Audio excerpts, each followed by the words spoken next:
दिन पूरे भारत के लिए ऐतिहासिक है, क्योंकि आज की तारीख के बाद भारत पर ट्रंप का 25% अतिरिक्त टैरिफ लगने वाला है। आज के बाद भारत पर 50% टैरिफ लागू हो जाएगा और इसी के साथ आज भारत एक ऐसी कहानी लिखने जा रहा है जिसके बाद अमेरिका भी भारत को सर उठाकर देख रहा है। अमेरिका देख रहा है कि भारत किस तरीके से आगे बढ़ रहा है, उसकी समझ और सोच से बहुत आगे। यहां अमेरिका को लगा कि वो भारत पर 50% टैरिफ लगाएगा, भारत दबाव में आएगा, लेकिन भारत ने तो बैठे बिठाए पूरी कहानी ही बदल दी। भारत के प्रधानमंत्री नरेंद्र मोदी ने एक तरफ गुजरात से भारत के किसानों को सीधे संबोधित किया और ट्रंप के टैरिफ की तरफ इशारा किया कि कोई समझौता नहीं होगा, और दूसरी तरफ भारत ने मारुति की इलेक्ट्रिक व्हीकल को लॉन्च करते हुए आत्मनिर्भरता की तरफ पहला कदम बढ़ा दिया। आज की तारीख वाकई इतिहास रचने वाली है, वो भी तब जब अब से कुछ ही घंटों में ट्रंप का टैरिफ भारत पर लागू होगा। तब भारत पूरी दुनिया के आंख में आंख डालकर ही बता रहा है कि कैसे हम आगे बढ़ रहे हैं। नमस्कार, वंदे भारत, भारत तक देख रहे हैं आप। आपके साथ मैं हूं सांची त्यागी। आप देखना शुरू कर चुके हैं आपका पसंदीदा शो विस्तार से। आज बहुत विस्तार से हम आपको बताएंगे कि कैसे ट्रंप के टैरिफ का जवाब भारत अपने विस्तार से दे रहा है। अपनी आत्मनिर्भरता की कहानी में कैसे भारत ने एक और अध्याय जोड़ लिया, आप भी देखिए। कैसे भारत आज इलेक्ट्रिक व्हीकल और मैन्युफैक्चरिंग इंडस्ट्री के क्षेत्र में दुनिया के सामने एक मजबूत स्तंभ स्थापित कर रहा है, और भारत की पहुंच यहां से सिर्फ 1-2 देशों तक नहीं बल्कि 100 देशों तक पक्की होगी। जी हां, भारत की ये गाड़ी अब 100 देशों तक पहुंचेगी। लोकल लेवल पर तैयार होंगे। ये लोकलाइजेशन भारत की आत्मनिर्भरता को नई शक्ति देगा। इससे हाइब्रिड इलेक्ट्रिक व्हीकल्स के कारोबार में और तेज गति आएगी। मैं आपको इस ऐतिहासिक शुरुआत के लिए अपनी अनेक अनेक शुभकामनाएं देता हूं। प्रधानमंत्री नरेंद्र मोदी ने अपने गुजरात के दौरे के दूसरे दिन मारुति सुजुकी की पहली electric car Maruti e Vitara को फ्लैग ऑफ किया है। इस दौरान पीएम मोदी ने अहमदाबाद के हंसलपुर स्थित प्लांट में हाइब्रिड बैटरी इलेक्ट्रोड के स्थानीय उत्पादन का भी उद्घाटन किया। आज से मारुति सुजुकी की इस इलेक्ट्रिक एसयूवी का प्रोडक्शन शुरू किया गया है। बड़ी बात यह कि इस गाड़ी को जापान, यूरोप, अमेरिका के साथ साथ दुनिया के 100 देशों तक एक्सपोर्ट किया जाएगा। यानी दुनिया के 100 देश अब इस गाड़ी को खरीदने वाले हैं। जिस एप्पल और टेस्ला को रोकने के लिए अमेरिका ने पूरी कोशिश की, आज वो अमेरिका देखेगा कि कैसे दुनिया भर की कई और कंपनियां भारत के साथ व्यापार को बढ़ा रही हैं। मारुति सुजुकी ने आगे बढ़ते हुए, एक कदम आगे बढ़ाते हुए इस दिशा में बड़ा काम किया है। बड़ी बात यह है कि अब 80% से ज्यादा बैटरी का निर्माण घरेलू स्तर पर किया जा सकेगा, जिससे भारत की क्लीन एनर्जी और मैन्युफैक्चरिंग टारगेट को बल मिलेगा। ज्यादा दिन पुरानी बात नहीं है, आज से केवल 10 साल पहले जाइए, जब सवाल उठते थे कि भारत की मैन्युफैक्चरिंग इंडस्ट्री पूरी तरीके से ठप हो रही है। अब कोई भी यहाँ सामान बनाना नहीं चाहता है। भारत में विदेशी कंपनियां छोड़िए, अपनी खुद की कंपनियां भी सामान बनाने में कॉन्फिडेंट महसूस नहीं कर पा रही थी। लेकिन सिर्फ 10 साल के अंतर में आज पूरी दुनिया भारत में अपनी मैन्युफैक्चरिंग यूनिट सेट करना चाहती है। और फिर टेस्ला और एप्पल तो इसका बहुत ताजा उदाहरण है।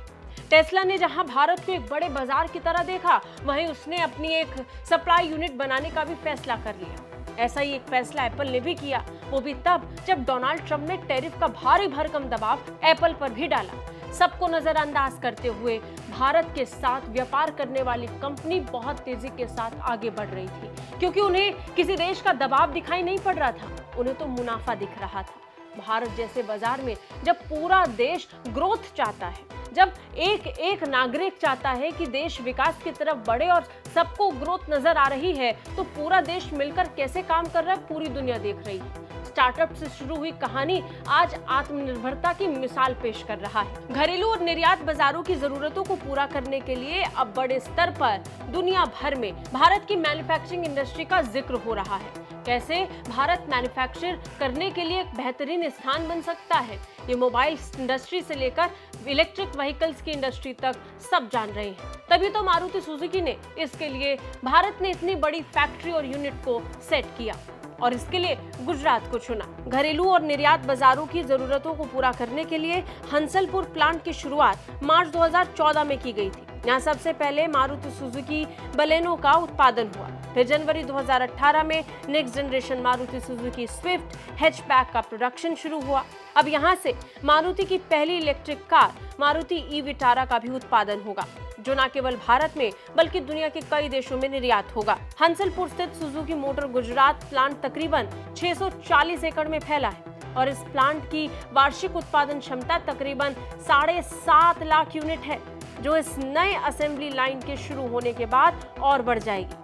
3 प्रोडक्शन लाइन वाले इस प्लांट को हाल ही में मारुति सुजुकी ने सुजुकी मोटर कॉर्प से अधिग्रहित किया था। चलिए बात थोड़ी सी डोनाल्ड ट्रंप के टैरिफ को लेकर कर लेते हैं, क्योंकि ये आपको समझना चाहिए कि जिस समय इस प्लांट को पूरी दुनिया के सामने पेश किया गया है वो बहुत ही महत्वपूर्ण है। ऐसे समय में जब अब से कुछ ही घंटों बाद भारत पर 50% टैरिफ लागू होगा, तब इस प्लांट का दुनिया के सामने आना अपने आप में अमेरिका और भारत को धमकी देने वाले देशों के लिए बहुत स्पष्ट मैसेज है। ऐसे समय में जब भारत के सामने चुनौतियां बड़ी हैं, तब भारत इन चुनौतियों का सामना कैसे कर रहा है आप भी समझिए। जैसा कि हम जानते हैं, अमेरिका ने रूस से तेल खरीदने पर भारत के खिलाफ 50% दंडात्मक टैरिफ लगाया। अब ये टैरिफ भारतीय निर्यातकों के लिए बड़ी चुनौती, क्योंकि अमेरिकी बाजारों में उनके उत्पादों की प्रतिस्पर्धा कम हो सकती है। इससे इन क्षेत्रों में रोजगार पर भी प्रभाव पड़ सकता है। लेकिन भारत ने आपदा में अवसर खोज लिया है। कैसे, ये भी समझिए। भारत इस चुनौती को एक अवसर के रूप में देखा। ट्रंप के टैरिफ ने भारत को अपनी अर्थव्यवस्था और आपूर्ति श्रृंखला यानी सप्लाई चेन को और ज्यादा आत्मनिर्भर बनाने के लिए प्रेरित करना शुरू कर दिया है। भारत अब अपने व्यापारिक संबंधों को विविधता देने और घरेलू विनिर्माण को बढ़ावा देने पर ध्यान केंद्रित कर रहा है और इसका सबसे बड़ा उदाहरण यही मारुति इलेक्ट्रिक विटारा है। मेक इन इंडिया का विस्तार, ई विटारा का भारत में निर्माण और 100 से ज्यादा देशों में इसका निर्यात, ये दर्शाता है कि भारत अब केवल एक घरेलू बाजार नहीं बल्कि वैश्विक इलेक्ट्रिक वाहनों के लिए एक विनिर्माण केंद्र बन रहा है। इस कदम के साथ भारत सुजुकी के लिए इलेक्ट्रिक वाहनों का वैश्विक विनिर्माण केंद्र बन गया है। ये make in India, make for the world के नारे को साकार करता है और विदेशी निवेश को आकर्षित करता है। लेकिन ये भारत की आर्थिक रणनीति का भी एक हिस्सा है। जिस बीच भारत पूरी दुनिया को ये फैक्ट्री दिखा रहा है, तब भारत दुनिया को आकर्षित कर रहा है कि देखिए यहाँ अवसर बहुत हैं। अगर कोशिश की गई तो भारत के साथ मिलकर आपको जबरदस्त फायदा हो सकता है। जहां एक तरफ अमेरिका के टैरिफ से कुछ क्षेत्रों में निर्यात को झटका लग सकता है, वहीं ई विटारा का वैश्विक निर्यात एक नए और उच्च मूल्य वाले निर्यात स्ट्रीम को खोलेगा। ये भारत के निर्यात बास्केट को और मजबूत करेगा। इलेक्ट्रिक वाहन और उनके कंपोनेंट का घरेलू उत्पादन कच्चे तेल के आयात को कम करेगा। इससे भारत का तेल आयात बिल भी घटेगा और विदेशी मुद्रा भंडार भी मजबूत होगा। कुल मिलाकर भारत के लिए बहुत बड़ी गुड न्यूज आज दुनिया के सामने दिखाई पड़ रही है। और तो और भारत कई और नए विकल्पों के साथ भी आगे बढ़ रहा है। मैन्युफैक्चरिंग इंडस्ट्री तो बस एक उदाहरण है, जो ट्रंप के लिए एक जोरदार तमाचा है कि उसके टैरिफ के लिए भारत ने तैयारी कैसे कर रखी है। आपको क्या लगता है? कमेंट करके हमें जरूर बताइए। जय हिंद।